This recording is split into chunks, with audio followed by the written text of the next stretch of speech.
لوہار کا ایک ہی بیٹا تھا مگر بہت سست اور کاہل، سارا دن آوارہ گردی میں ضائع کر دیتا۔ وقت گزرتا رہا لیکن لوہار کے بیٹے میں کوئی تبدیلی نہ آئی۔ جب تک باپ کام کرتا رہا آرام سے گزر بسر ہوتا رہا، پھر وقت نے اسے بوڑھا کر دیا تو زندگی مشکل سے دوچار ہو گئی۔ ایک دن لوہار پریشانی کے عالم میں بیوی سے مخاطب ہوا، ہم پر لعنت ہے کہ ہم نے ایک ایسا بیٹا جوان کیا جو کسی کام کا نہیں اور کاہل اور نکھٹو ہے۔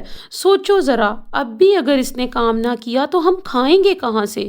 میں بوڑھا اور لاچار ہو گیا ہوں، مجھ سے کچھ نہیں ہوتا، لیکن اب بھی وقت ہے، اسے کہو کوئی کام سیکھے اور پیسہ کمائے، آج ہی سے کام شروع کر دے ورنہ زندگی بڑی مشکل ہو جائے گی۔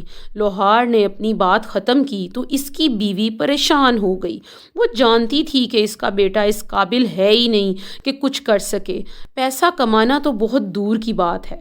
سوچ بچار کے بعد اس نے تنہائی میں بیٹے کو ایک سکہ دیا اور کہا کہ دن کا زیادہ تر حصہ باہر گزار دو، شام کو گھر آ کر اپنے باپ کو سکہ دینا اور کہنا کہ تم نے یہ کمایا ہے۔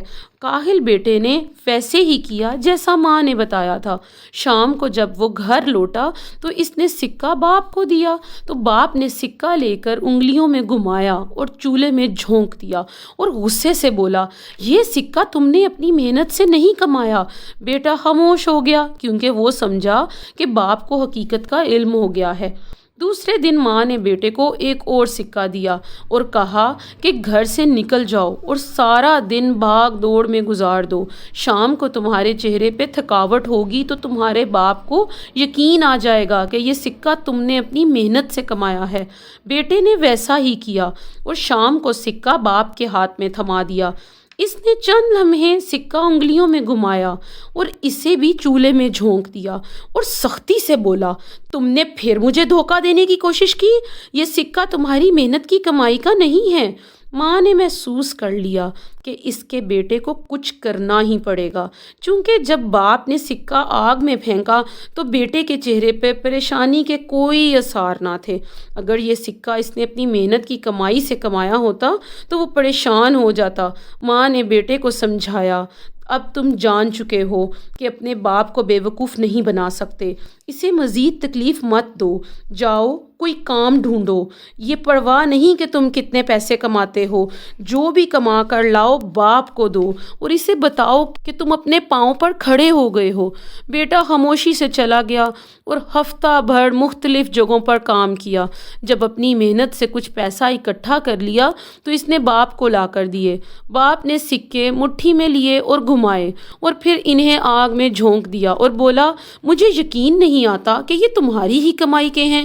بیٹے نے جب یہ سنا تو آگ کی طرف بڑھا اور غصے کے عالم میں بولا، یہ آپ نے کیا کیا؟ میں نے ہفتہ بھر صبح سے شام تک محنت مزدوری کی، یہ پیسے اکٹھے کیے اور آپ نے آگ میں پھینک دیے۔ باپ نے بیٹے کی طرف دیکھا اور مسکرا کر کہنے لگا، اب مجھے یقین آ گیا ہے کہ سکے تم نے اپنی محنت سے ہی کمائے ہیں۔ جو سکے تمہیں بغیر محنت کے ملے، انہیں آگ میں پھینکنے سے تمہیں کوئی تکلیف نہیں ہوئی، مگر اپنی محنت سے کمائے گئے سکوں کی خاطر تم نے آگ میں ہاتھ ڈالنے سے بھی گریز نہیں کیا۔ اب میں اپنے بیٹے سے شرمندہ نہیں بلکہ مجھے اس پر فخر ہے کیونکہ وہ محنت کرنے لگا ہے۔